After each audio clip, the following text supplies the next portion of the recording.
We were inspired by the revolutions in Egypt and Tunisia, and we want to make a change.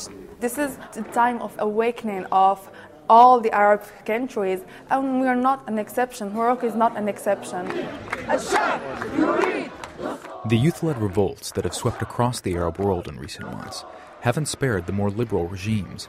Indeed, Morocco's monarchy is considered pro-Western and a pillar of reform in the region. But that hasn't made peaceful protest any easier for organizers like 23-year-old Usama El-Khalifi. Here in the capital, Rabat, they're fighting not only a policed-backed status quo, they're fighting for the identity of a movement.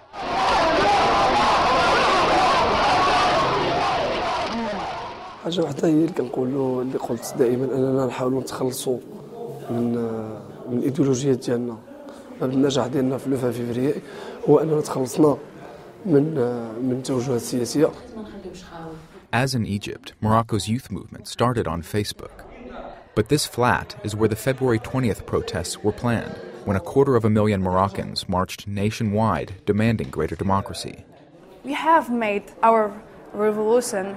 It was just one-day revolution, but it had really good consequences because now people are talking. All this movement, from Islamists to leftists, are victims of non-democracy that exists in Morocco. But keeping the movement growing and attracting support across Morocco's political spectrum has become tricky as traditional opposition groups join and, some worry, try to take over this wave of change.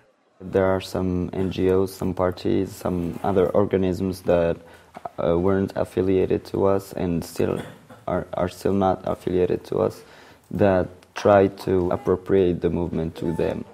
In February, 19-year-old Montasser Drisi began devoting more time to the movement, often missing schoolwork. He produced video campaigns and designed online logos in 5 languages. To want to make change in a country, everybody has to know, everybody must be involved like we were involved in the other revolutions. This is the youth's movement and no one else. The city of Rabat sits on Morocco's Atlantic coast and is the seat of parliament. Parliament is elected, but the king has sweeping powers. Under the constitution, he can dissolve parliament and appoint or dismiss the prime minister. They have broken this. The New York Times visited here in early March, soon after the February 20th group experienced a break-in. They suspected police. Why do you think it's the police?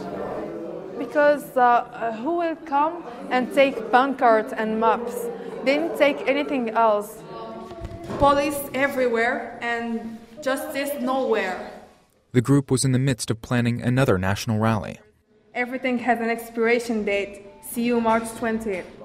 But first, they had a decision to make, whether to allow a competing group of activists into the movement.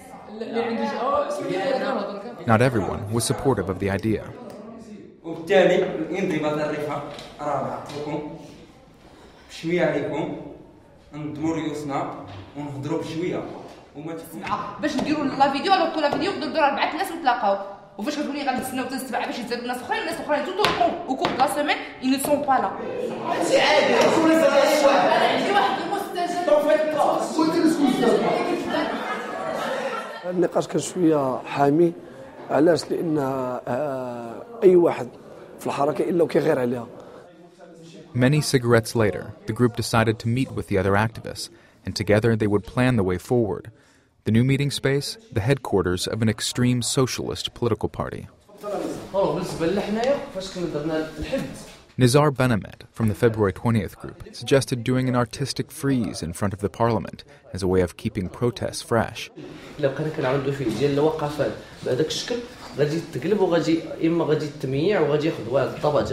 The size of the group doubled, but their demands stayed the same.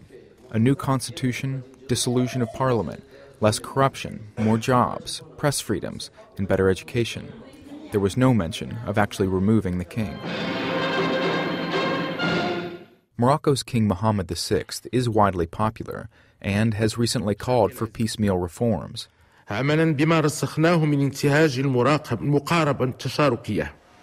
Over the last decade, his government has liberalized the economy and human rights have improved. It's not like Tunisia and Egypt that people are angry and they want just one thing, so the president go out. No. But they also don't want to negotiate with the king. A few days later, a national meeting of advocacy groups, trade unions, and political parties discussed support for the youth movement. Some parties, marginalized for years, saw an opportunity.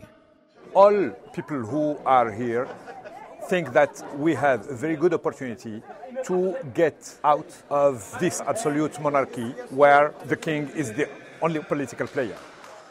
While admitting the need for logistical support, members of the February 20th movement were dubious of the council's ties with government. They don't want anything standing between them and change.